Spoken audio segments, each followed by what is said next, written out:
Chapter 7 Philip stood undecided, his ears strained to catch the slightest sound. 10 minutes had not elapsed since he had dropped the handkerchief. Pierre could not have gone far among the rocks. It was possible that he was concealed somewhere near him now. Softly he called his name. "Pierre! Oh! Pierre Couchee!" There was no answer, and in the next breath he was sorry that he had called. He went silently down the trail. He had come to the edge of Churchill when once more he heard the howl of the dog far back in the forest. He stopped to locate as nearly as he could the point whence the sound came, for he was certain now that the dog had not returned with Pierre, but had remained with Jeanne, and was howling from their camp. Gregson was awake and sitting on the edge of his bunk when Philip entered the cabin. "Where the deuce have you been?" he demanded. "I was just trying to make up my mind to go out and hunt for you.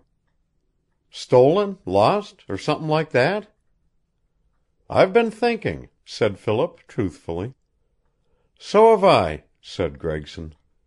"Ever since you came back, wrote that letter, and went out again—" "You were asleep," corrected Philip. "I looked at you."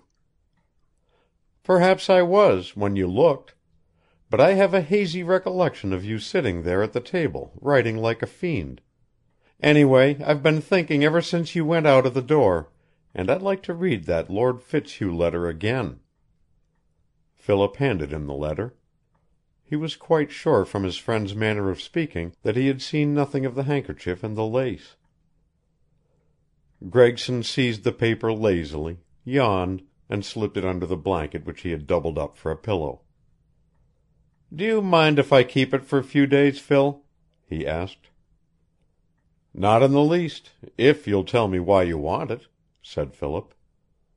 "I will, when I discover a reason myself," replied his friend, coolly, stretching himself out again in the bunk. "Remember when I dreamed that Carabobo planter was sticking a knife into you, Phil?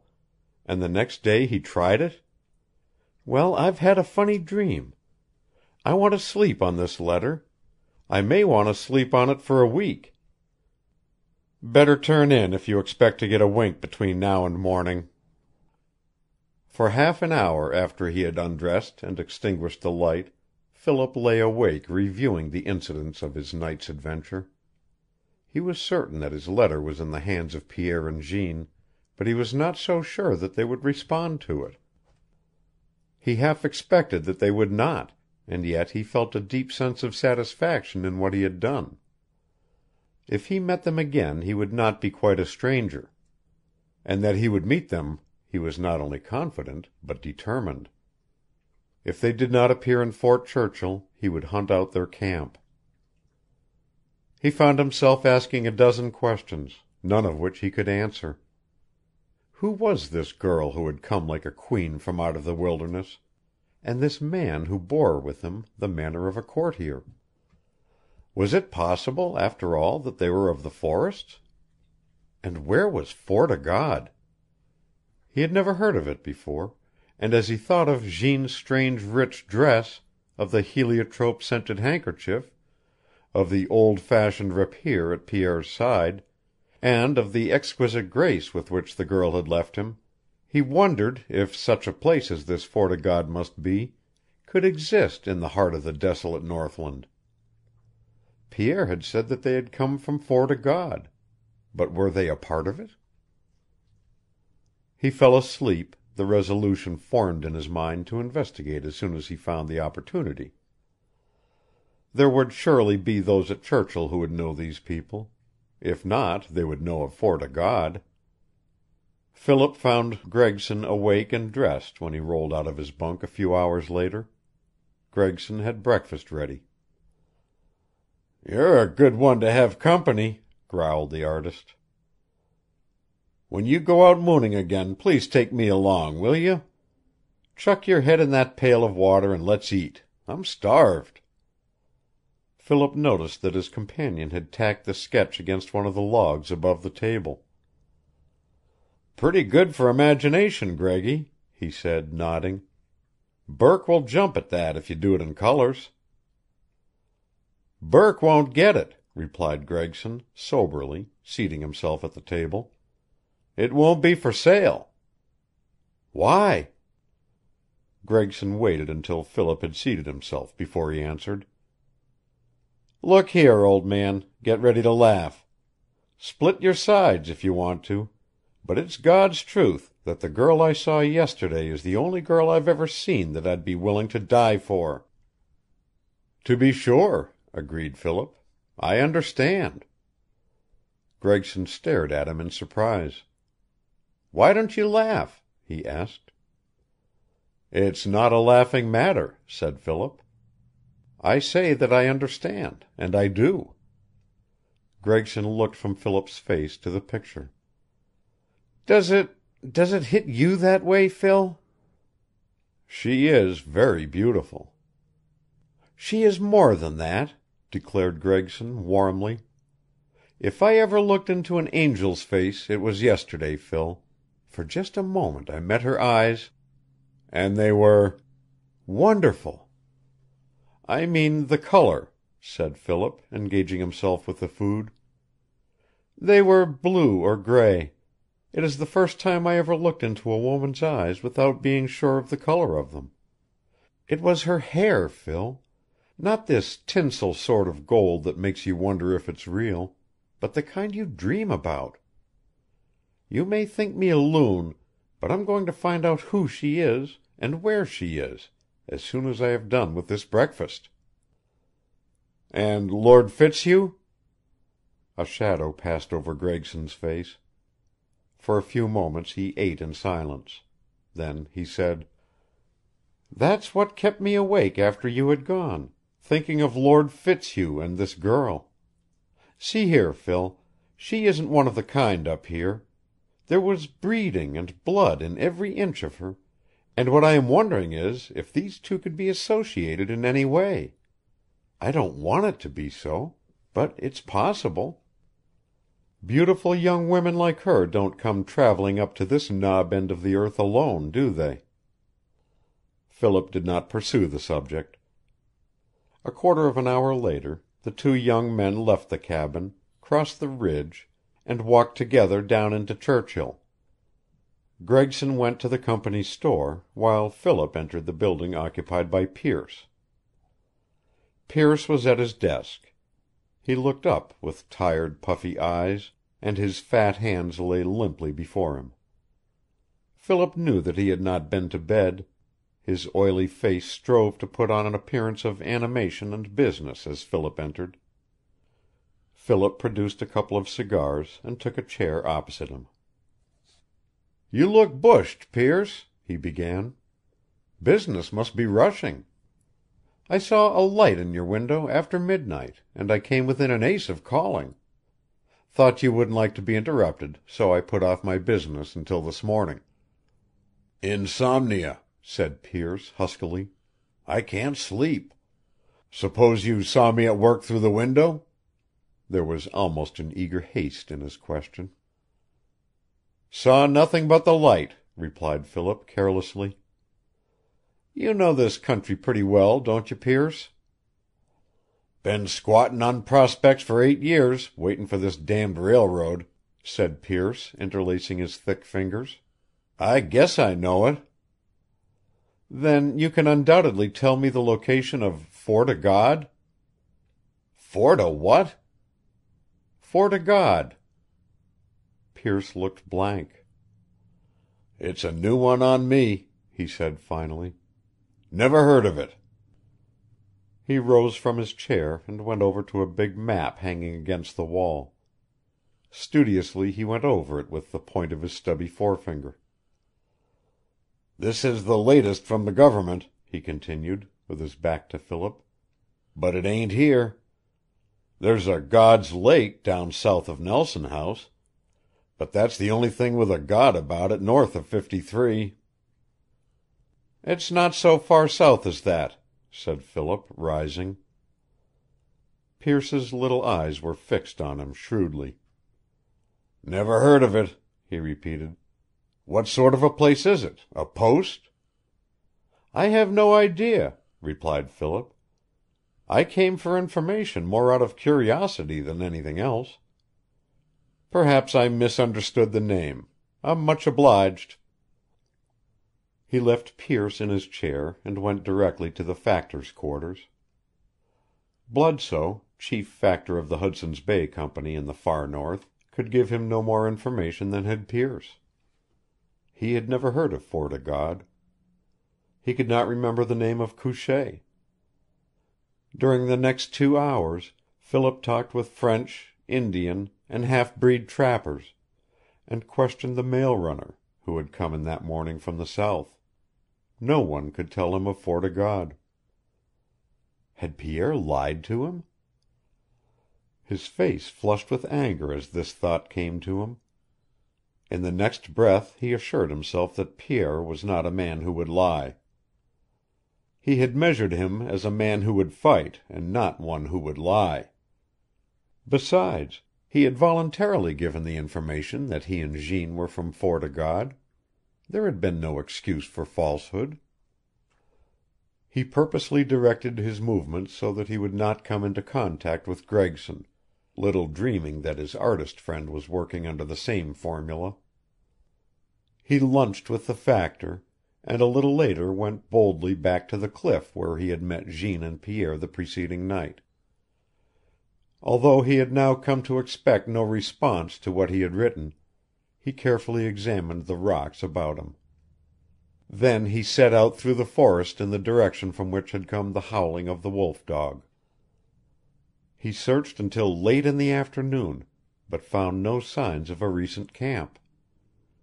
For several miles he followed the main trail that led northward from Fort Churchill. He crossed 3 times through the country between this trail and the edge of the bay, searching for smoke from the top of every ridge that he climbed, listening for any sound that might give him a clue. He visited the shack of an old half-breed deep in the forest beyond the cliff, but its aged tenant could give him no information. He had not seen Pierre and Jeanne, nor had he heard the howling of their dog. Tired and disappointed, Philip returned to Churchill. He went directly to his cabin and found Gregson waiting for him. There was a curious look in the artist's face as he gazed questioningly at his friend. His immaculate appearance was gone. He looked like one who had passed through an uncomfortable hour or two. Perspiration had dried in dirty streaks on his face, and his hands were buried dejectedly in his trousers pockets. He rose to his feet and stood before his companion.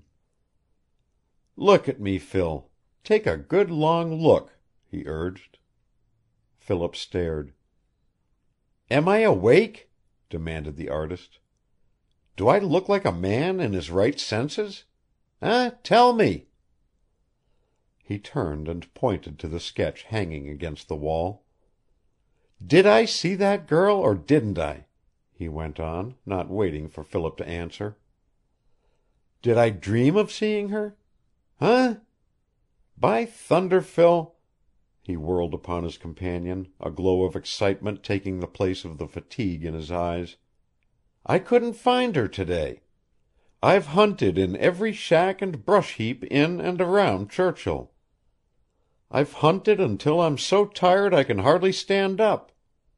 And the devil of it is, I can find no one else who got more than a glimpse of her, and then they did not see her as I did. She had nothing on her head when I saw her, but I remember now that something like a heavy veil fell about her shoulders, and that she was lifting it when she passed. Anyway, no one saw her like that," he pointed to the sketch. "And she's gone as completely as though she came in a flying machine and went away in one. She's gone, unless—" "What?" "Unless she is in concealment right here in Churchill. She's gone, or hiding." "You have reason to suspect that she would be hiding?" said Philip, concealing the effect of the other's words upon him.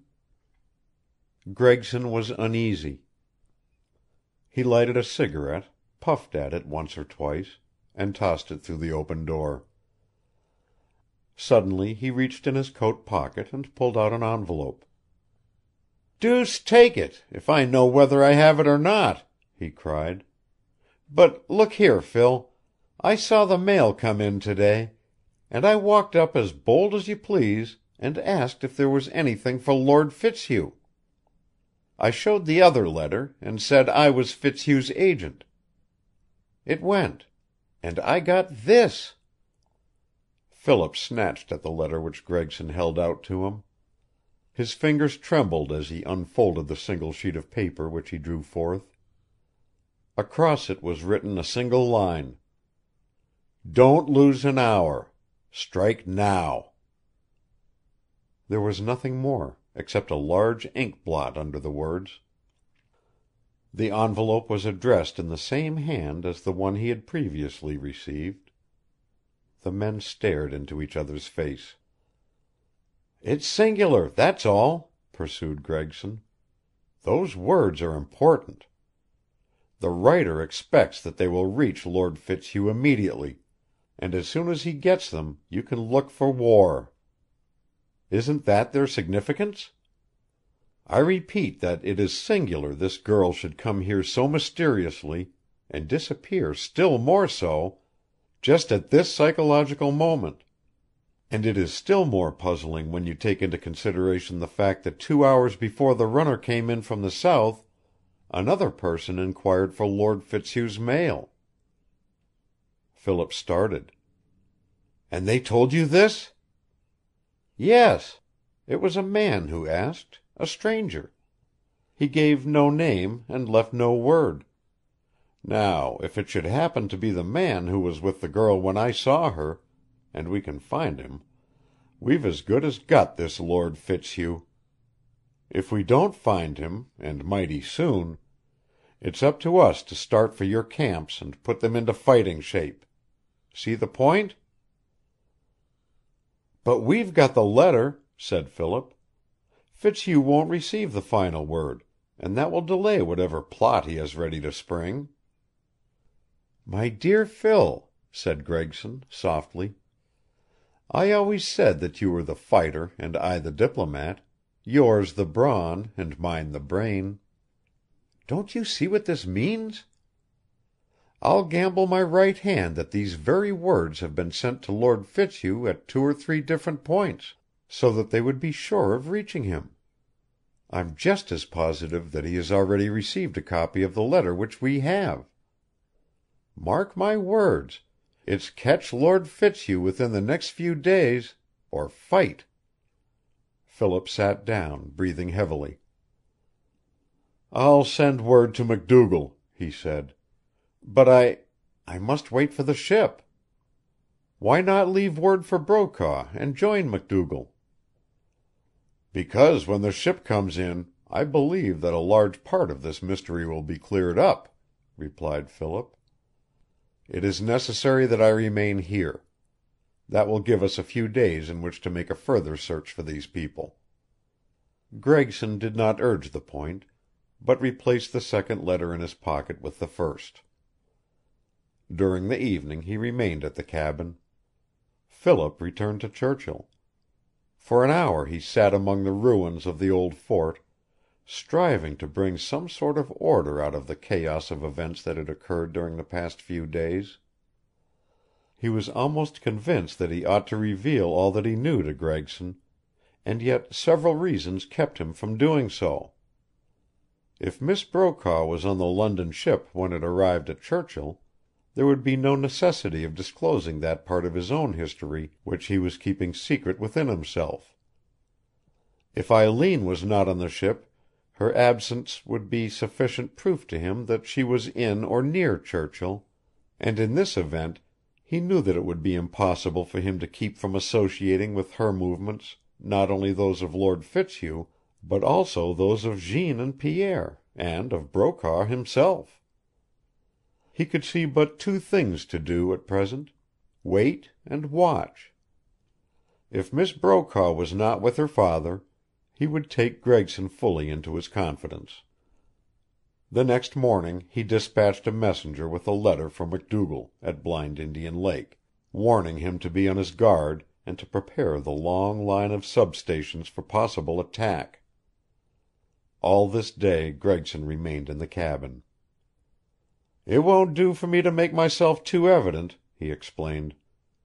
"I've called for Lord Fitzhugh's mail, and I'd better lie as low as possible until the corn begins to pop." Philip again searched the forests to the north, and went with the hope of finding some trace of Pierre and Jeanne. The forest people were beginning to come into Churchill from all directions, to be present at the big event of the year, the arrival of the London ship, and Philip made inquiries on every trail. No one had seen those whom he described. The 4th and 5th days passed without any developments. So far as he could discover, there was no Fort o' God, no Jeanne and Pierre Couchee. He was completely baffled. The 6th day he spent in the cabin with Gregson. On the morning of the 7th there came from far out over the bay the hollow booming of a cannon. It was the signal which for 200 years the ships from over the sea had given to the people of Churchill. By the time the two young men had finished their breakfasts and climbed to the top of the ridge overlooking the bay, the vessel had dropped anchor half a mile offshore, where she rode safe from the rocks at low tide. Along the shore below them, where Churchill lay, the forest people were gathered in silent waiting groups. Philip pointed to the factor's big York boat, already 2/3 of the way to the ship. "We should have gone with Bludsoe," he said. "Brokaw will think this a shabby reception on our part, and Miss Brokaw won't be half flattered.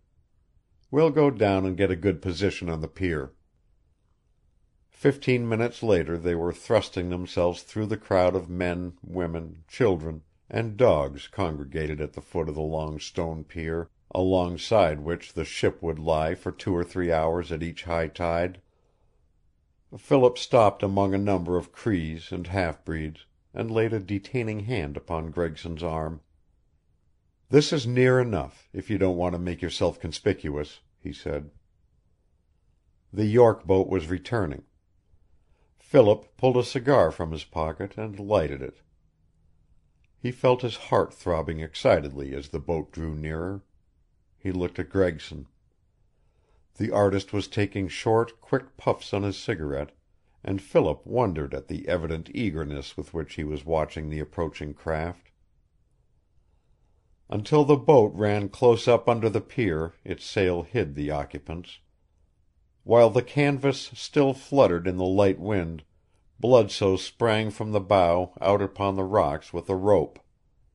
3 or 4 of his men followed. With a rattle of blocks and rings the sheet dropped like a huge white curtain, and Philip took a step forward, scarce restraining the exclamation that forced itself to his lips at the picture which it revealed. Standing on the broad rail, her slender form poised for the quick upward step, one hand extended to Bludsoe, was Eileen Brokaw. In another instant she was upon the pier, facing the strange people before her, while her father clambered out of the boat behind. There was a smile of expectancy on her lips as she scanned the dark, silent faces of the forest people.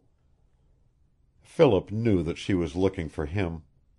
His pulse quickened. He turned for a moment to see the effect of the girl's appearance upon Gregson. The artist's 2 hands had gripped his arm. They closed now until his fingers were like cords of steel. His face was white, his lips set into thin lines. For a breath he stood thus, while Miss Brokaw's scrutiny traveled nearer to them. Then, suddenly, he released his hold and darted back among the half-breeds and Indians, his face turning to Philip's in one quick, warning appeal. He was not a moment too soon, for scarce had he gone when Miss Brokaw caught sight of Philip's tall form at the foot of the pier. Philip did not see the signal which she gave him. He was staring at the line of faces ahead of him. Two people had worked their way through that line, and suddenly every muscle in his body became tense with excitement and joy. They were Pierre and Jeanne. He caught his breath at what happened then. He saw Jeanne falter for a moment. He noticed that she was now dressed like the others about her, and that Pierre, who stood at her shoulder, was no longer the fine gentleman of the rock. The half-breed bent over her, as if whispering to her, and then Jeanne ran out from those about her to Eileen, her beautiful face flushed with joy and welcome as she reached out her arms to the other woman. Philip saw a sudden startled look leap into Miss Brokaw's face, but it was gone as quickly as it appeared. She stared at the forest girl, drew herself haughtily erect, and with a word which he could not hear, turned to Bludsoe and her father. For an instant Jeanne stood as if some one had struck her a blow. Then slowly she turned. The flush was gone from her face. Her beautiful mouth was quivering, and Philip fancied that he could hear the low sobbing of her breath.